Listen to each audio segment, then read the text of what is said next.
Hello, everybody. Welcome to episode 33 of the Stay at Home Son podcast. Today, I have a special guest. I have Miss Katherine Quinn. We will be talking today about the short film Black et Bleu. So, You my pronounced it correctly. Thank you.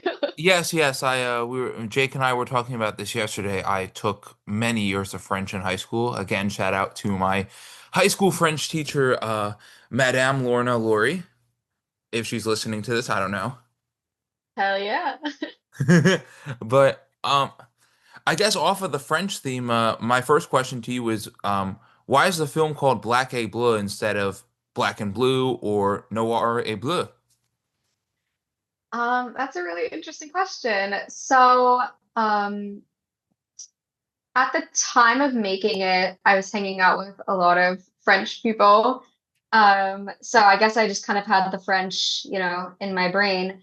But I kind of wanted to symbolize through the title, like kind of things getting lost in translation when you are like kind of struggling to fit in and struggling to communicate. Like sometimes it feels like you're speaking a different language, if that makes sense. So I kind of wanted this nonsense title that starts in English and like ends in French. I also thought kind of making it something more unique would make it easier to find online because it's like one of a kind. Yes, definitely. I thought it definitely stood out to me as well. And can you kind of explain to the audience the symbolism of the girls being painted blue? Was that like meant to symbolize depression or?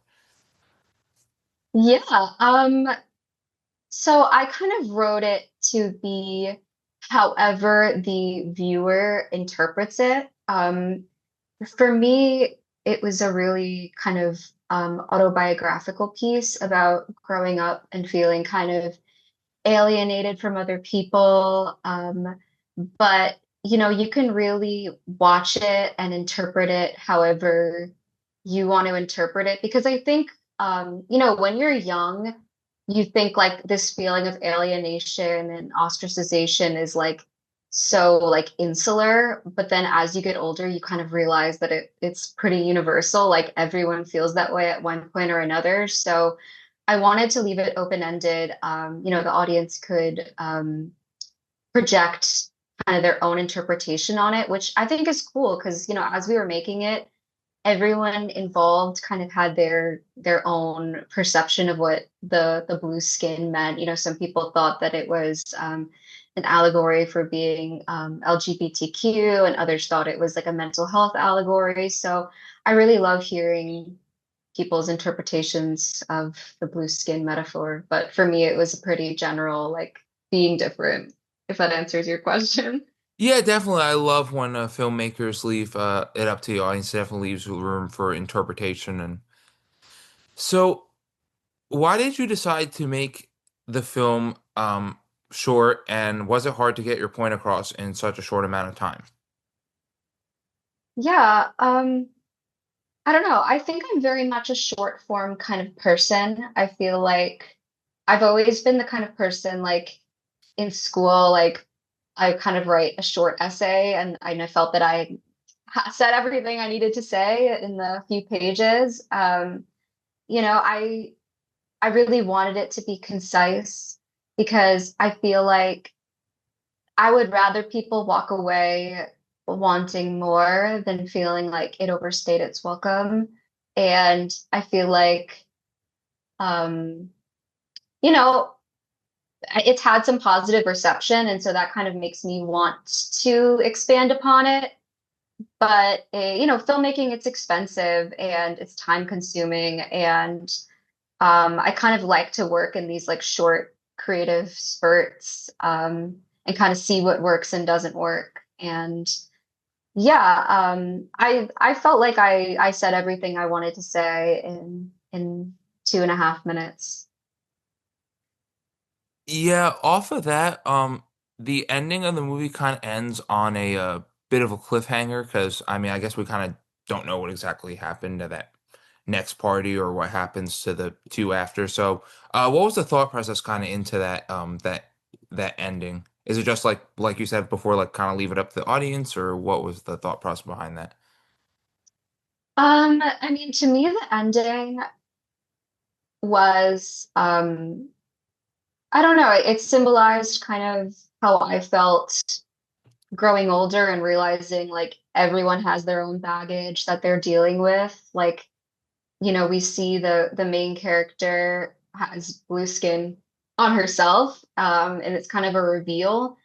And I kind of wanted the audience to be left with like thinking like, you know, um, this is a universal experience, feeling ostracized and feeling different. Yeah, definitely. I mean, and I think I'll disclose that usually on these interviews I like to ask about my favorite scene, but my favorite scene was the ending scene, so I think you've answered it pretty well. Thank you. Thank you. So, I think my next question to you is going to be a lot of what I noticed was a lot of the people in the comments applauded the movie for its lighting and color grading. It kind of had like a very natural and polished look. So how'd you go about the lighting and color grading of the movie? Um, we had just a really amazing team on this. The cinematographer is Jack Laor.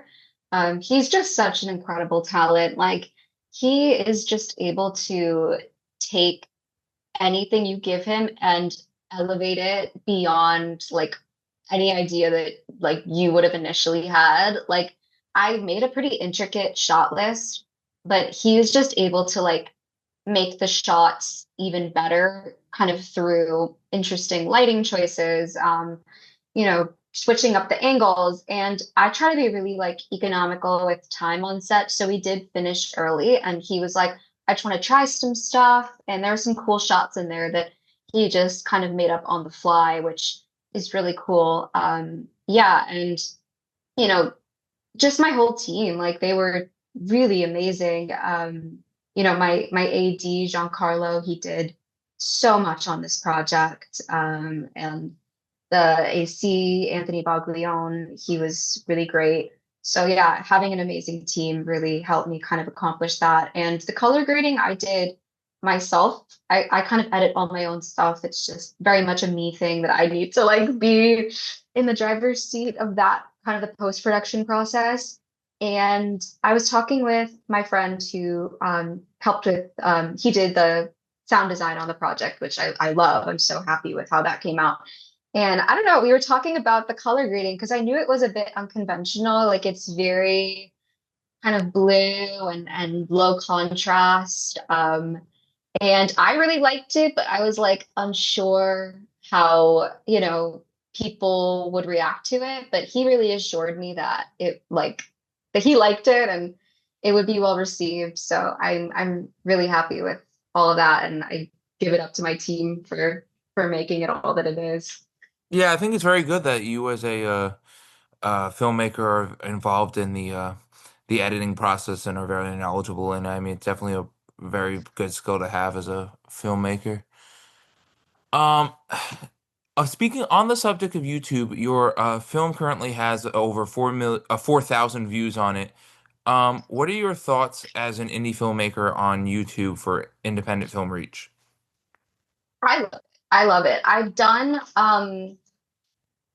tried kind of rolling out my films a few different ways. Like I've tried my film right before I did a festival premiere. Like I kind of sat on it for a while and submitted it to a bunch of festivals, and I did like a festival run, and it was in a bunch of festivals before it was on YouTube, and it just like didn't perform as well. And I know it's like, we're making art here and we shouldn't really be caring about like analytics, but it's like it definitely helps you kind of get your work out there when you have a big following online. So um this one I just dropped it cold. Like I didn't promote it at all whatsoever.